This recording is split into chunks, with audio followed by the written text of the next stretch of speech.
I am Scott Farmer, the Executive Director for the North Carolina Housing Finance Agency.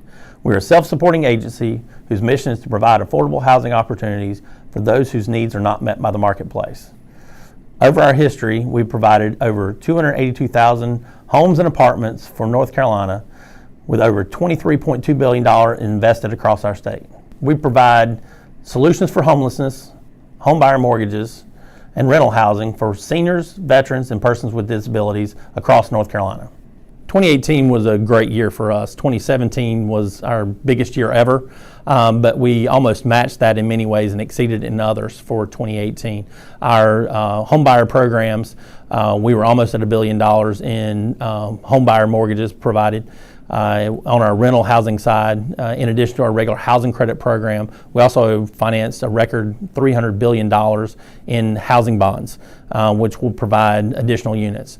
Our numbers were up 70% from 2017 to 2018 in rental production, which is a huge advantage and huge add for the state in that category, and it's something we'll look to build on in 2019. Those resources were never more important than in the disaster areas, where we were able to put dollars into those communities and get units back on the ground as quickly as possible.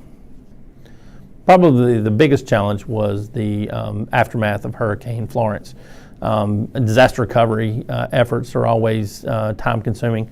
I think one of the biggest challenges is the storm hit an area that was already lacking available affordable housing resources, which were made difficult after Hurricane Matthew and only made worse after Hurricane Florence. So we were going back into communities that were hit previously with the storm. We were still working to get some of those homeowners back into their homes when the second storm hit in areas that did not have enough housing to start with. So I think that's our biggest challenge, is trying to figure out how we get those resources back into these communities as quickly as possible, recognizing that affordable housing is slow to develop.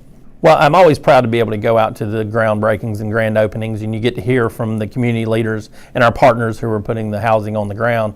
But it's really the resident stories that stick with me. And this year especially, it was a story of some of those survivors of Hurricane Matthew who were finally able to get back into housing after such a long delay. The stories that stuck out in my mind was the Jacobs family in Lumberton, whose home was hit by Hurricane Matthew.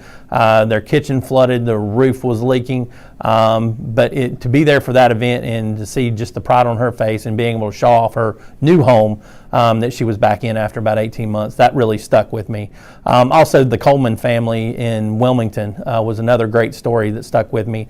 Their home, again, Hurricane Matthew, they had major water damage that was coming in through the walls, and they had extensive damage that they didn't even realize behind the walls. So they had to tear out the exterior walls.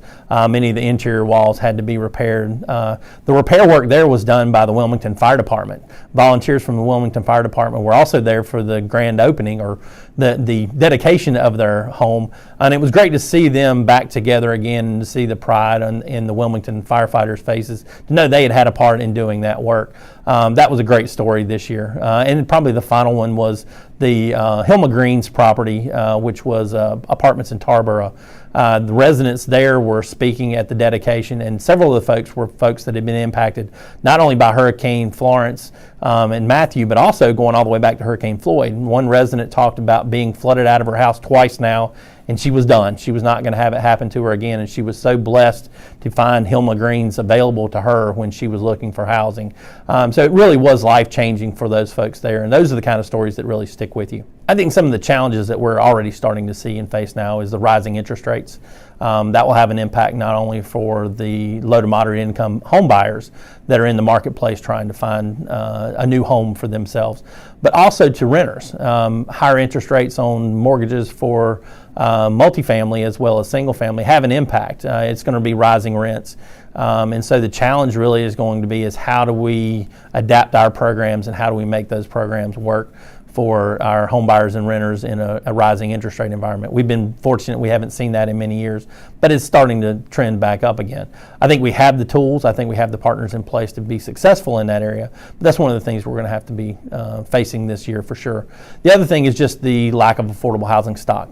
That's an ongoing problem, and the challenge there is, again, locating and finding those public and private resources to be able to make a dent. That I see as opportunities for us. As we talked about earlier, the affordable housing is on the tips of the tongues of many folks right now, so we have to leverage that and let folks know these are opportunities out there to provide housing in these communities and be an economic driver not only for the state but for those local communities and the citizens of North Carolina.